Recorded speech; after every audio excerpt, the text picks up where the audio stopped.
อาอายนำพาทีมงานเสียงวีหกเซอร์ไพรส์สนั่นอยู่บนเวทีให้กับวันเกิดบอสนุผู้คุมบังเหียนวงเสียงวีหกนั่นเอง ทักทายสวัสดี FC แฟนคลับมาพบมาพ่อกันอีกแล้วคลิปหนึ่งทานผู้ชมบ่คิดบ่ฝันว่ามันจะเกิดเรื่องราวเหล่านี้ขึ้นมาในบนเวทีของเสียงวีหกพวกเฮาฮู้จักกันดีแล้วว่ามื้อวานนี้นี่เป็นวันคล้ายวันเกิด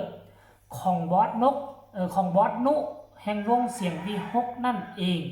แล้วก็บ่คิดบ่ฝันว่ามันจะนำพาไปให้ FC แฟนคลับอยู่บนเวทีพากันเนาะอบอุ่นหัวใจไปนำพากันเบิ่งแล้วรู้สึกปลาบปลื้มใจรู้สึกว่ามันเป็นวันเกิดที่มีทุกปีแต่ว่าก็มีความสุขทุกปีปีนี้พิเศษคือนำพาทีมงานไปเซอร์ไพรส์บอสนุก็คือน้องอาอายสกุลพรซึ่งเป็นหลานสาวเนาะหลานสาวคนเก่งของบอสนุนั่นเองมือว่านนี่กะก่อนจะขึ้นเวทีก่อนจะทำการแสดงบอสนุแล้วกะนั่นอยู่ได้ทุกคนบอสนุแล้วกะเซอร์ไพรส์น้องๆเซอร์ไพรส์ลูกทีมโดยการแจกเงินขวัญถุงให้กับสมาชิกวงเสียงวีหกได้ฮับกันเบิดสุผู้สุคนแล้วก็บ่คิดบ่ฝันว่าเนาะเมื่อวานนี้ได้มาลัยห้อยคอพวงใหญ่เลยบอสนุนะได้มาลัยห้อยคอพวงใหญ่แล้วที่สำคัญก็คือได้เค้กก้อนใหญ่จากหลานสาวอาอายโอ้โหงานนี้คนที่อยู่ทั้งด้านหน้าเวทีน่ะปรบมือให้อึกกระทึกคึกโคมทานผู้ชมตรางก็แสดงความยินดีต่างก็อวยพรให้บอสนุมีสุขภาพร่างกายแข็งแรงนู่นนี่นั่นได้ทันผู้ชมเลยซึ่งมันเป็นภาพบรรยากาศค่อยเห็นแล้วค่อยรู้สึกอบอุ่นโดยเฉพาะนำทีมงานโดยน้องอาอายมีความสำคัญแนวใดบอสนุมีความสำคัญแนวใดต่อน้องอาอายพวกเจ้าก็น่าจะฮู้ดีแล้วแหละคันบ่มีบอสนุอาอายก็คงจะเดินมาบ่ฮอดทุกมือนี้สองคนนี้มันตัดขาดกันบ่ได้ในเมื่อวันสำคัญขนาดนี้อาอายก็อยากเฮ็ดให้ไปเอาเค้กก้อนใหญ่ที่สุดกว่าหมู่มามอบมาเซอร์ไพรส์แล้วกะบอสนกกะอวยพรให้ตื่มญานุฟังแล้วซาบซึ่งจนเกือบน้ำตาจะไหลพุ่นแหละทานผู้ชมน้ำตาซึ้งน้ำตาแห่งความยินดีอยากให้ทุกคนได้ไปเห็นคลิปนี่น้ำกันว่าจะมีความสุขหรือบ่เป็นคลิปสั้นวินาที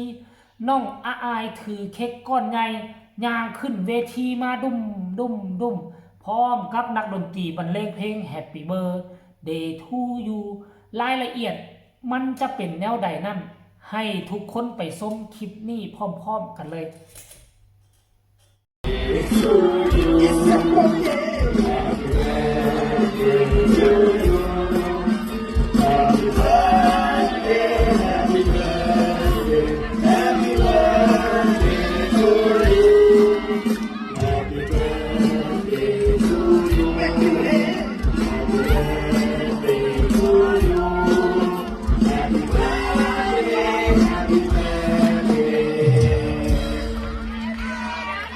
Happy birthday to you ขอบคุณครับเชิญเลยครับเอาคิดหนูทำแบบพิเศษแบบหน้ามันทุกอย่างเลยนะคะแม่อะไรลูกหนูทำไมแต่งหน้าดำๆอย่างนั้นลูกมันลมทำไมแต่งหน้าแร่ๆอย่างนั้นหน้าเค้กหนูดีลงหนูสั่งออกแบบพิเศษให้ทุกอย่างเลยค่ะขอบคุณครับดีเลยแต่เราตลาดไม่เดือดร้อนป่าเลยลูกโอ้ยล้มคอเอาทีมเอาขอบคุณนะครับขอบคุณหนูนะครับลูก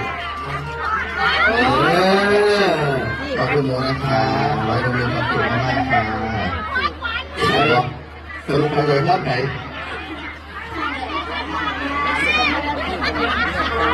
มาแสดง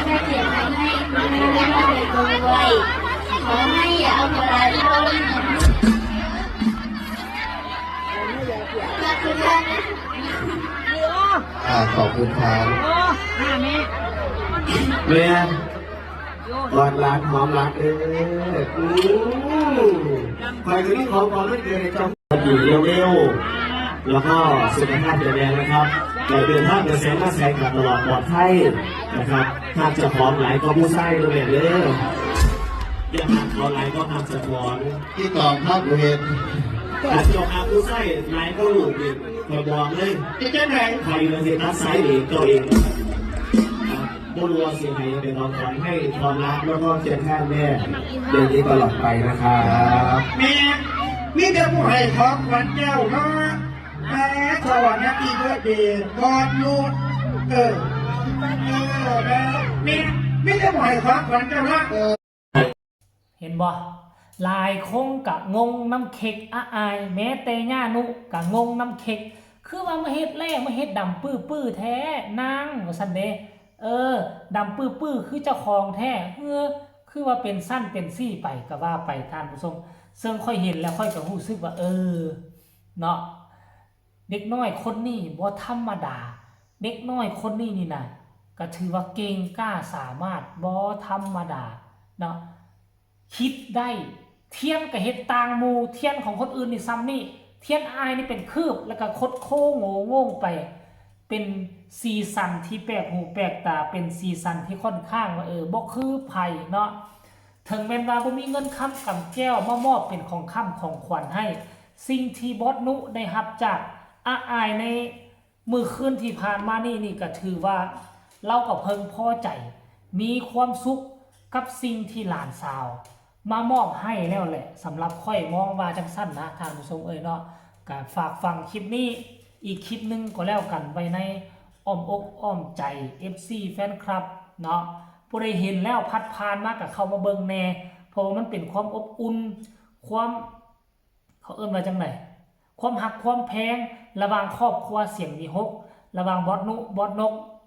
ยายสาแล้วก็บอสนุแล้วก็อายท่านผู้ชม 4-5 คนนี่ล่ะและซ้ำบ่นำยังสิไปแจกเงินขวัญถุงให้กับลูกน้องอยู่อลังการโชว์พุ่นได้แต่ว่ามือใดยังบ้านฮู้น่าจะเป็นมือแรงนี่บอกให้ทุกคนกดไลค์กดแชร์กดติดตามเอาไว้ก็แล้วกันเพื่อจะบ่พลาดเรื่องเล่าดีๆแบบนี้อีกตลอดไปผู้ใดมีคำตำหนิติชมคำคิดคำเห็นอยากส่งข่าว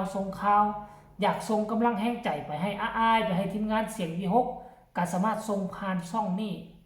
ไปได้สำหรับคลิปนี้ลาทานผู้ชมไปก่อนบ่เว้ายาวสบายดี